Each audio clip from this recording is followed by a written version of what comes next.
He's been trying to squirm his way deeper into your will and hide himself to make you think, oh, you worked hard all your life. You deserve.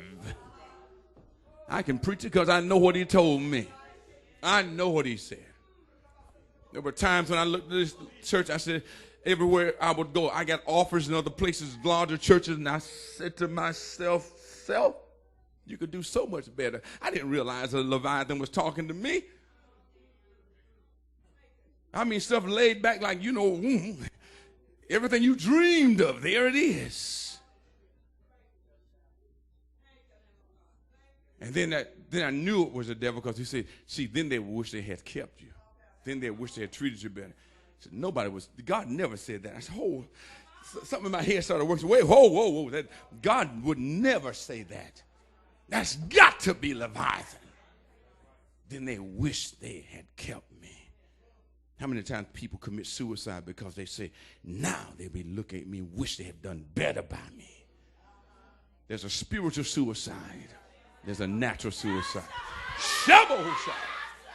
The devil will make you leave where you're getting your blessing and look at somebody, now they wish they had kept me. Now I can do what I want to do. That's nothing but the enemy attacking your relationship, trying to get you to dry up.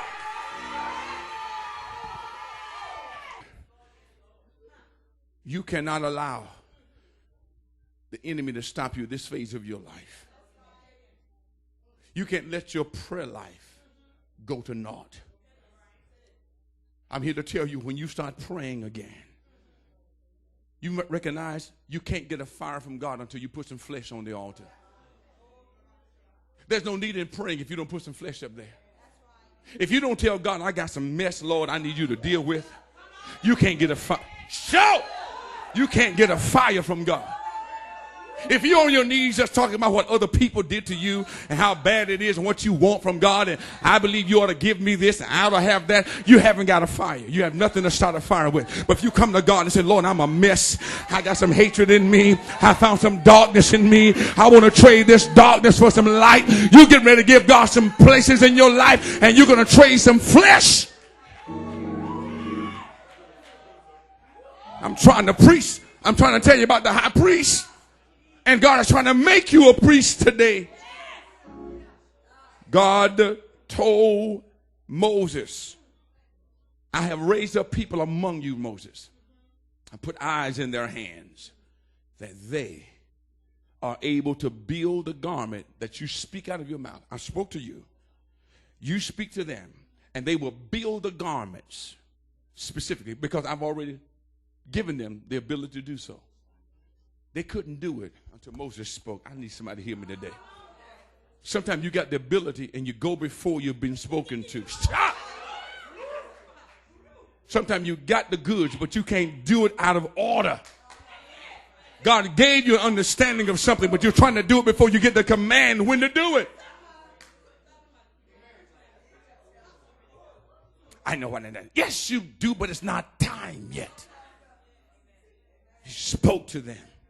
Spoke to Moses, and Moses said, now he picked the people out that could make the garments. Moses didn't make the tabernacle nor the garments.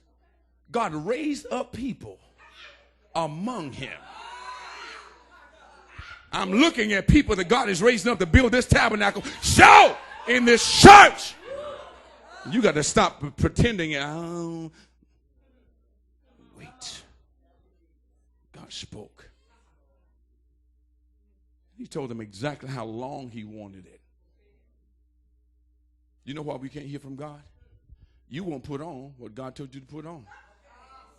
That's why you won't never hear on this level, under the Father's headship. You won't hear from God. You've already made up your way how you're going to dress, what you're going to do, and how you're going to pray. But until you get dressed with the pieces that God told you to wear, he said they minister unto who? Him, God. Not even to the people. You need to recognize what you said. It was all about Jesus. Is this making sense to anybody? I'm trying to get there so you can recognize if you want a prayer life, first of all, you got to find out how to dress to please God. Spiritually as well as naturally. What's wrong with us? We have gotten a standard from somewhere. And we can't hear from God because God said to Moses, they will be ministering unto me.